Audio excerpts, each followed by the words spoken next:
Hey, have you ever wanted to create settings for your Roblox game and noticed there's no slider GUI option?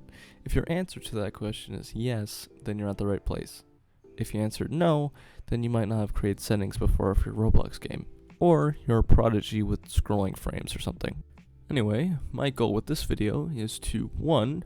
Show you how to make a slider for your game, and 2. Try to explain the math behind it.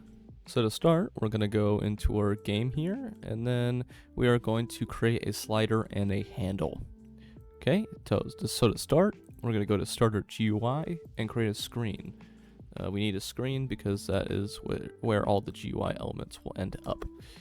Okay, and then from the screen, I'm going to get an image label. And the reason why I'm getting an image label is because I want to have a custom scroll bar. So I'm going to make the background transparent so there isn't a white background.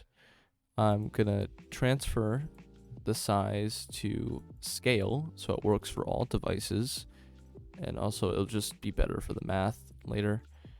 Or it'll be better to convert the math to the position.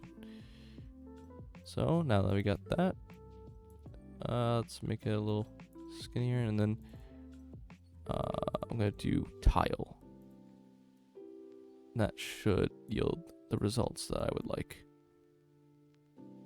Oh, middle, there we go. Okay, so now we got that. I'm going to name it slider.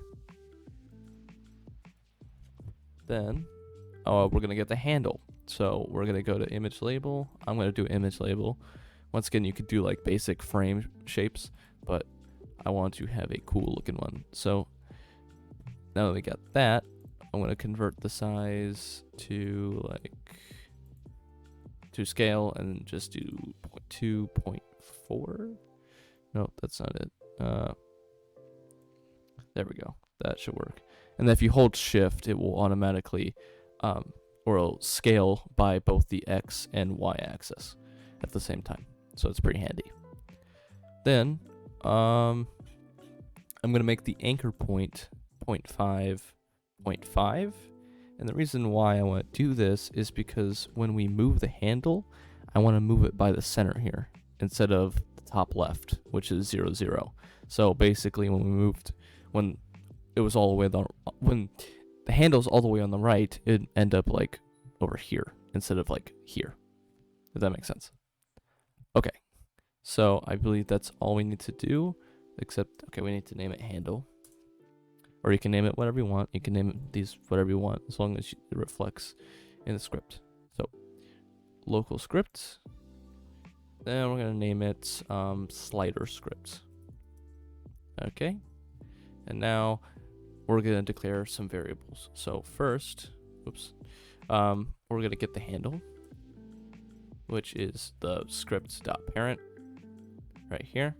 And then we're going to get the slider, which to get there, we're going to go to the handle, and that's the parent, and then get the parent of the handle right here. Okay. Now, we're going to need to get the player's mouse. And to do that, we're going to, of course, get the player, the local player. Okay, so you're going to want to do game.Players.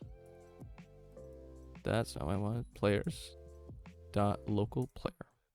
Then, the mouse is equal to player get mouse. Okay. And just so we don't have to declare it later, we're just going to do dragging false. So this will be used later, and I'll explain it later. Now, we're going to need to detect when the user clicks on the or starts holding the mouse button down on the handle. So to do that, we're going to do handle.InputBegan connect function, and then parentheses input. Okay. And basically this input is what the user did to the handle. So if they right clicked on the handle, the input would be right click. But we're more interested in the left click. So if input.UserInputType equals enum.UserInputType.mouseButton1, then we'll do what we need to do. So of course, dragging is going to be true. We're going to be dragging. Then, actually, let's handle when the user stops dragging. So we're going to do input ended, and then connect, then function, then input. Now, if input.user, basically this. So we're just going to copy and paste. And false. And that is all we'll need to do for this. Now, we need to, the only step here is to move the handle. So we're going to do handle.Position equals udim2. So basically udim2 or udim.new, 2.new. This is basically the vector system for UI elements is the best way I could describe it. So instead of in a 3D space, it's in a 2D space. Now, before I give you the math to move the handle, I want to explain it a bit more since I want to go more into the math like I said earlier. So I will show you that now. So let's imagine this is our screen, and the rectangle in the middle here is the slider, with of course the handle in the middle. And finally, there's the player's mouse. The goal here that we're trying to achieve is that when the mouse is to the leftmost side or farther, the value is negative, and vice versa when on the right side. So, how do we achieve this? Well, to start, let's make it so when the mouse is to the left of the handle, the value given to us is negative or 0. Well, this is simple. First, we would get the mouse's position. Let's say it's at 5 right now, and we'll plug that into our formula. Since the value should be 0 at this current moment, since it's all the way to the left of the slider, let's take away 5. And you'll notice that it's the same as the left position of the slider.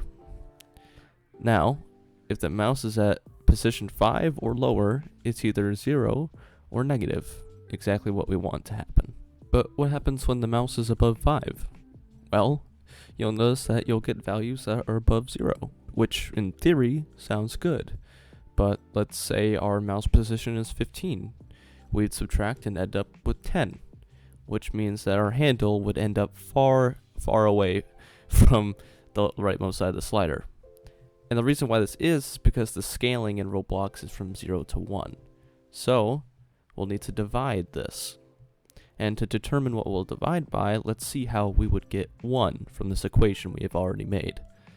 Well, if you divide by 10, we'll get 1. What you might have noticed is the same as the rightmost position subtracted from the leftmost position. And from that you'll get 10, and that is the same as the size. Alright, now that I've shown you the math equation, now we're going to implement it into the slider. Alright, so the first thing we're going to do is we're going to do a while dragging. This is because we want to do it multiple times while dragging, not equals while dragging do. And then we're going to move the position change up here. Okay, and before that, we're just going to declare a variable called percentage. And essentially, this is where we're going to do the math that we did before. Okay, so now, as I said in the equation, let's get the mouse position. So, mouse.X minus slider.AbsolutePosition.X. Now, you might be a bit confused on what absolute position is, but it's pretty simple. It's basically the top left position and in pixels. So if we go over here to the slider, you'll see the absolute position. And so this is 195 pixels to the right. Or, yeah, from the left of the screen, 195 pixels away, as you can see from here. Okay, basically it's just that. And the reason why we want it in pixels is because the mouse.X method gives us its position in pixels. So we want the same unit in measurement. Okay, now we're gonna put these in parentheses, so it makes sure to do this first, and then we're going to divide by its size. So slider.AbsoluteSize.X, and make sure it's X because we're going on the x-axis. If you had a slider that was going up and down, you would change this to Y. Okay, and that, well, first we got to plug in percentage, but that equation should be right. Okay, now we're going to do percentage because we want the percentage to be the X scale. Then we don't want an offset, and we want the handle.Position.Y.Scale. Basically, this won't change. We want it to only go left and right, not up and down. And then offset 0. Okay? And now that should work. Let us see. Ah! Now my game's about to crash. Maybe it won't. I'll be right back. Okay, now I'm back. We're gonna do task.wait.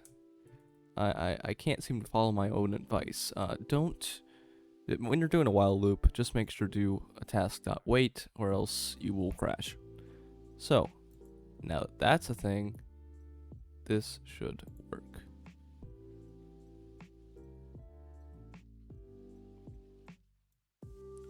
As you can see, we have a slider. Now, if you look a little closely, there's an issue here. It's going all the way out here. And the reason why it's doing that is because we haven't clamped it. So, there's a neat little math function called math.clamp. And we'll do exactly that. Math.clamp, and then we'll put parentheses around our equation here. And then the math.clamp takes two arguments, the minimum and the maximum. And we'll just do 0 and 1. And now, if you go here and hit play, you will not be able to go past. And as you can see, you got a perfectly working slider.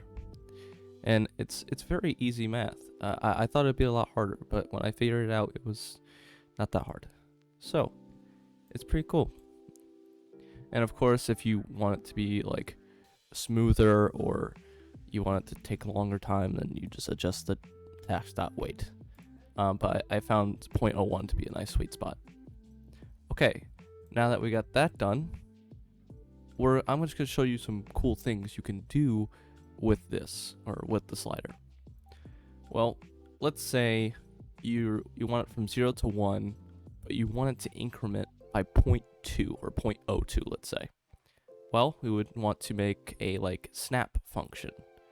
So, we're going to make a snap function. Function, snap.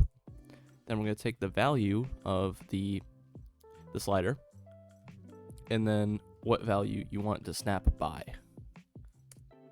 Okay, and we're just gonna return the value minus the value modulo division snap value. Okay, so essentially what's happening here is we're getting the remainder of the division here. So let's say this is 0.57 divided by 0.02. The remainder would be 0.01 because 0.01 would be left, right? And we're basically subtracting 0.57 by minus 0.57 minus 0.01, which will give us 0.56, which, as you know, is divisible by 0.02 perfectly. Okay, so let's try it out. So we're gonna do snap, and then what we want. So of course we have the value, and now we're gonna want to do it by 0.02, right?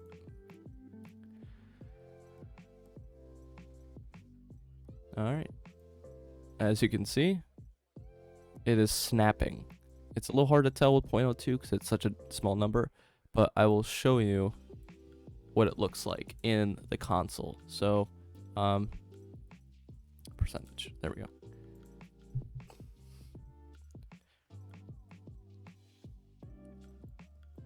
All right, as you can see here,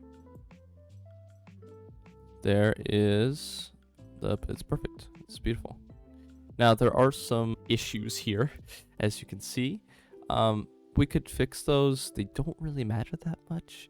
It's just how computers do division with floats. Yeah, I don't know the whole how to explain it. So just know that sometimes this happens. It's nothing you did wrong. It's just that you might have to do some workarounds around it. But it's not that big of a deal. Actually, I will show you how to fix it though, just so you don't worry about it.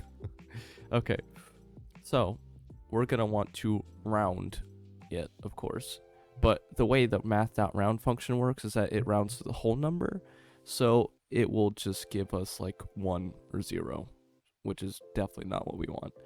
So we're gonna do math.round, and then we're gonna, of course, take this whole thing,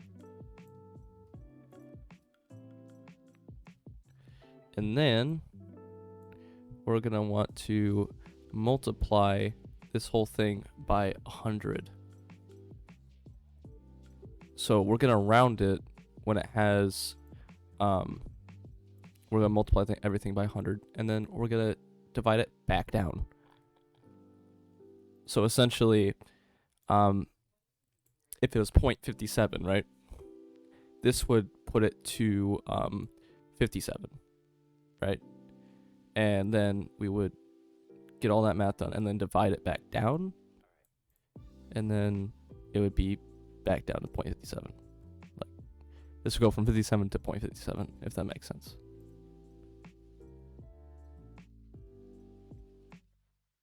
Okay. And as you can see, it's beautiful. It just works. It just works. Okay. Let's just actually see if there's any floating point. I don't think there will be. But yeah, that's just a nice little workaround. It didn't really matter, but it looks good now. Okay. Is there anything else? Ah, yes. So, let's say you have something that you want to go from negative to a positive. So you don't want to go from 0 to 1.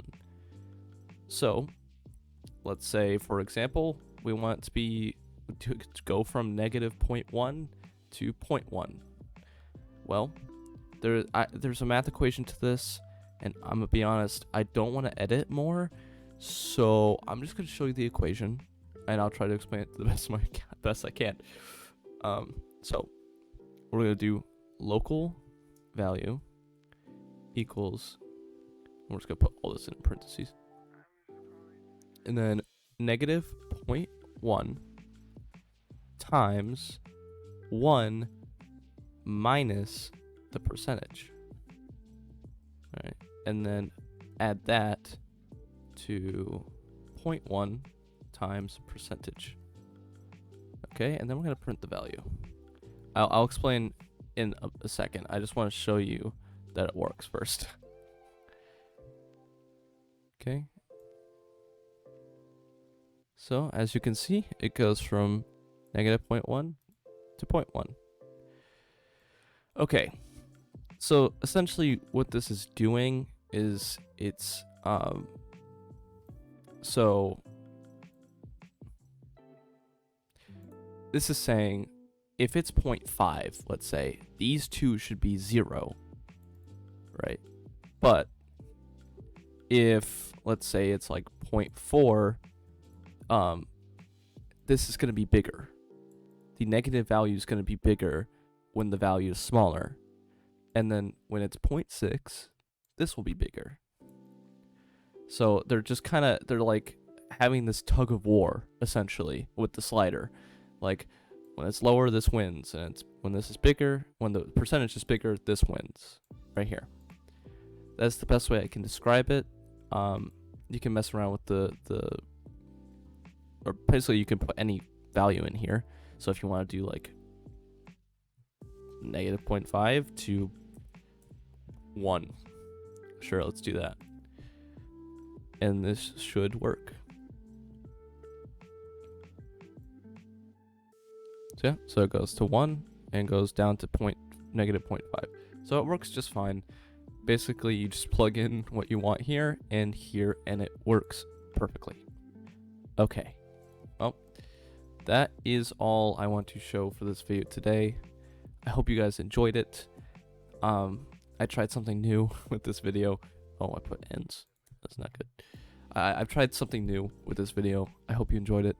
If it didn't make sense, please tell me, because I want this to be informative, not look flashy. I care more about you learning. So just let me know down in the comments what you thought of this video. And if you could like, comment, and subscribe, that'd be amazing. I'd love that. Okay, I'll see you guys in the next video. Bye.